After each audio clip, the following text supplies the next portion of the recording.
We have been away. We have shifted away from physicality and shifted away from all that. They built the league with blood, sweat, and bruises, but now the very game they created feels unrecognizable. From Shaquille O'Neal to Kareem Abdul-Jabbar, from Charles Barkley to Magic Johnson, the legends are speaking out, and their words cut deep. They say the NBA they bled for has turned soft, scripted, and soulless. No rivalries.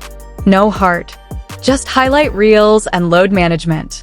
But behind closed doors, the frustration runs even deeper. Stories of young stars ignoring advice, of veterans being silenced, of a brotherhood slowly falling apart. And when one legend finally breaks his silence, everything changes. Because what he reveals about today's players doesn't just expose the modern NBA, it questions the very soul of basketball itself. And tonight, you'll hear exactly what the legends have been trying to say, but the league never wanted you to know. It started quietly, whispers in locker rooms, side comments and interviews, old clips resurfacing online. But soon, it turned into something bigger. Something the NBA couldn't hide anymore. The legends were done staying silent. Shaquille O'Neal was the first to speak publicly. His voice, low and serious, cut through the noise on live TV. Back in our day, you had to earn your respect. You had to fight for every inch on that court. Now, these kids just want a trend. The studio went quiet. Fans online exploded, half agreeing, half defending today's stars. But for Shaq, it wasn't about hate. It was about heartbreak. Then came Charles Barkley. Never afraid to speak his mind, he doubled down. The game's soft. Ain't no rivalries, ain't no grit. These boys hugging each other after getting beat by 30. The clip went viral overnight. Memes, debates, hashtags, but deep down, there was truth in his frustration. The intensity, the fear, the pride that once defined the NBA, it felt gone. And that's when the others joined in. Kareem Abdul-Jabbar released a statement saying he was disappointed in the lack of discipline and leadership among the new generation. Magic Johnson tweeted something cryptic: "The NBA used to build men. Now it builds brands." Within hours, the tweet vanished. But screenshots never die. Behind the scenes, insiders said tension was building between generations. Younger players mocked the old heads, saying, "They just jealous. We richer, faster, smarter." But one veteran whispered to a reporter, "They don't get it. These legends don't envy their money, they miss their soul." By the All-Star weekend, it was impossible to ignore. Cameras caught awkward moments, Shaq avoiding certain players, LeBron giving tight smiles, KD rolling his eyes during interviews about old-school toughness. Something was clearly off. A leaked group chat between former players revealed the raw truth.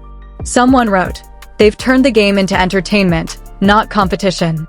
Another replied, "Fans don't even know what real basketball feels like anymore." The message that shook everyone, though, came from an unnamed legend. "One day, this league will regret what it's become. Mark my words." And that regret was already creeping in. Ratings dipped. Fan loyalty fractured. People started asking the same question: did the NBA trade authenticity for algorithms? But then came the moment that set the whole thing on fire. On a podcast, Kevin Garnett broke the silence in his own explosive way. "Man, if you can't take contact, you shouldn't be in this league. Period. We built this SHD off pain, off respect. And now it's just about clout." Asterisk, his words echoed across every platform, clips replayed, remixed, analyzed. Some younger players laughed it off, but others, they felt called out. The emotional divide wasn't just on TV, it was personal. One retired coach said, "I remember when players cried after losing. Now they're posting dance videos 2 hours later." Another former teammate of Kobe said, "Kobe used to practice till 3 a.m. Now these guys skip games to rest." For what? The fans felt it too. Comment sections flooded with nostalgia. One viral post read, "The NBA used to be war. Now it's a concert." Another fan wrote, "I miss when players hated losing more than they loved fame." As days passed, the tension turned into something darker. Rumors surfaced about certain owners and networks quietly pushing back, discouraging older legends from criticizing the league publicly. One source claimed they don't want negativity around the product. But for these icons, silence was no longer an option. The respect they'd fought for, the legacy they built, felt like it was slipping away, replaced by money, media, and meaningless stats. And in the middle of it all, one legend was about to make a statement so powerful, it would shake the entire foundation of modern basketball. Because for the first time in decades, a war between generations was about to begin. The fallout was immediate. Every sports outlet, every podcast, every YouTube channel had one question: who is that unnamed legend, warning the NBA would regret what it's become? Then it leaked. A voice memo, grainy, late night, sent from an anonymous number, hit social media. It was Kareem's voice. Calm, controlled, but filled with quiet disappointment. We didn't hand them a game to play with. We handed them a legacy to protect. Within hours, it spread like wildfire. ESPN debated it. Players subtweeted it. And fans? They took sides. Young stars felt betrayed. One post from a top player read, "Y'all had your time. Stop tearing down what we're building." Another replied, "Respect the game? Respect us too." But behind closed doors, a few quietly agreed with the legends. They just couldn't say it out loud. Then came the DMs. A leaked conversation between an assistant coach and a retired veteran went viral. The coach wrote, "They're resting for no reason, chasing triple-doubles, not wins." The veteran replied, "That's not basketball. That's branding." Screenshots flew across the internet. Within hours, the NBA released a statement calling the leaks misinformation. But fans weren't buying it. Even within the players' union, cracks began to show. Reports surfaced of older mentors being told to stay in their lane when advising younger stars. One insider described a heated exchange during a charity event. Shaq told a player to toughen up, and the dude told him, "We don't play in your era anymore, old man." Shaq just walked away. The clip, caught on a fan's phone, hit 1 million views overnight. The emotional weight of it all started showing. Magic Johnson, usually the most positive voice, admitted on live TV, "It hurts." Because this league was built on brotherhood. Now it feels like everyone's competing for attention, not championships. His words brought the studio to silence. But the most shocking moment came from someone no one expected, a former MVP, now retired, who'd stayed quiet for years. On a podcast, he finally broke. "I've seen the league protect image over integrity. Guys skipping games for TV deals, refs told to keep it clean for highlight reels. The game ain't pure anymore." The host sat frozen. It was the first time anyone had openly accused the league of manipulating its product. Fans went into meltdown. The hashtag Save the Game started trending. But that night, something even bigger dropped, an audio clip from a private NBA owners' meeting. The voices were distorted, but the message was clear: controversy drives engagement. Fans love drama more than defense. The betrayal was complete. The legends had feared this exact thing. Basketball wasn't just evolving, it was being engineered. One by one, the old guard started withdrawing from NBA events. Ray Allen refused an invitation. Barkley stopped attending All-Star Weekend. Even Shaq, who once laughed it off, posted one cryptic line, "Maybe it's time to tell the truth." That post changed everything. Within hours, thousands flooded his comments. "What truth? What do you know? Is it about the league?" And the next day, Shaq disappeared from public view. No interviews, no podcasts, just silence. Because what he was about to reveal would shake the NBA to its very core. For 3 days, nobody heard from Shaquille O'Neal. His phone went unanswered, his show was suddenly on pause, and rumors spread faster than wildfire. Some said he'd been silenced by the league. Others claimed he was preparing to drop something so explosive it could end careers. But when Shaq finally spoke, it wasn't through a post or a press conference, it was through a video. It began with his voice steady, low, almost trembling.